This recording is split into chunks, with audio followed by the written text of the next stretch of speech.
years ago, I joined the Toastmaster Club. I wanted to become a better speaker. And a couple areas that I struggled with was how to effectively open a speech. Do I open with a story? Do I open with a question? I never seem to find the answer. How do I open the speech?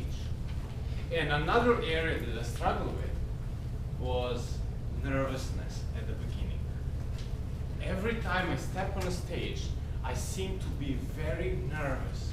My body tenses up, and I had no idea how to get rid of it. So in order for me to learn how to improve upon, I asked one of the senior Toastmasters for an advice. And I got quite a few good advices, but the one that stood out the most was by the member of the name Robert Gedalia. Robert said to me, Niko,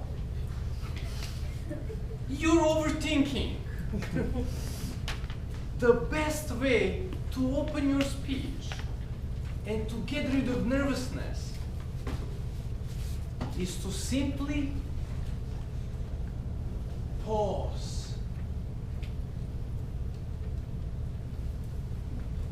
I thought for a second, and I realized what an interesting concept. Here I was overthinking what to do, and the solution was do nothing. Simply pause. Which is exactly what I started doing in every speech going on. And it worked effectively for me. The nervousness started to go away. I became more present in my opening. And Robert was right. Every time I paused, the audience paused with me.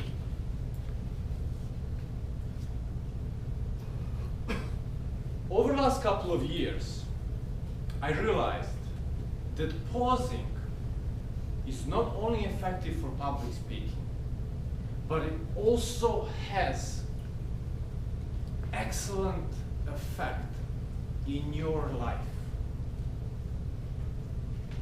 in different areas of your life.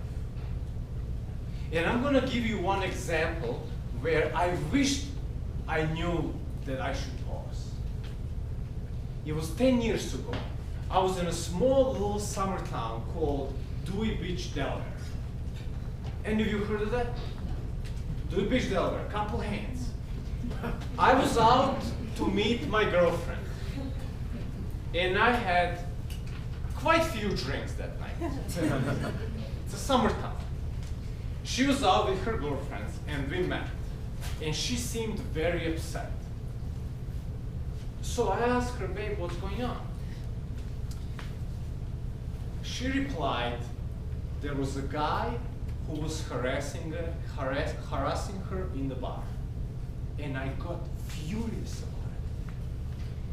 While she was describing to me what happened, she saw the guy walking across the street. Given the fact that I had few drinks, I ran across the street. I got into guy's face.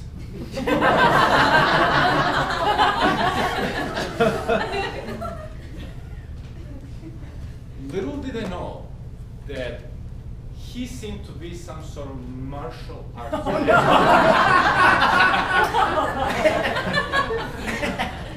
Before I had the chance to say anything else, he did some trick on me where I have never felt that much of pain in my right arm. I did the only thing I could think of. I headbutted the guy. Oh no! I have no idea where they came from. Was it a movie, or I saw it somewhere else? But the next thing I know, the guy was on the ground. Some people told me that that was awesome that did that, he deserved it.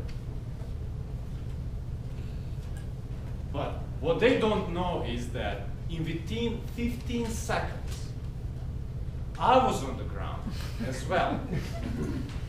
2 police officers were walking by, and the only thing they saw was me hitting the guy.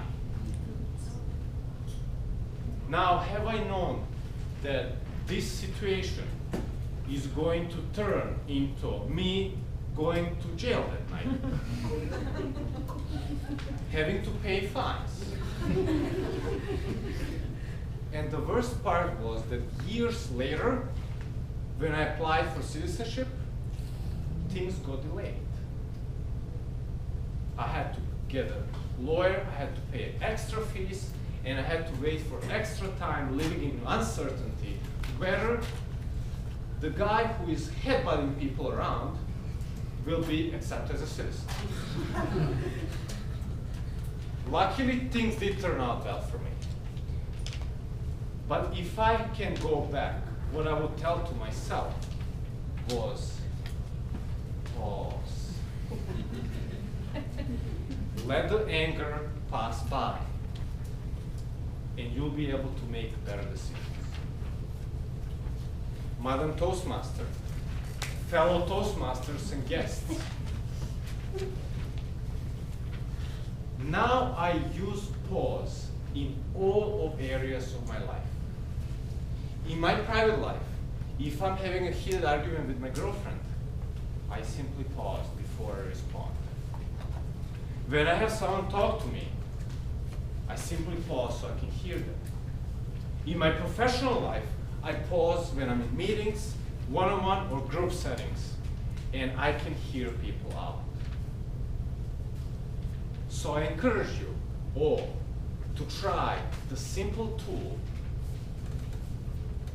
of pause. Madam Toastmaster.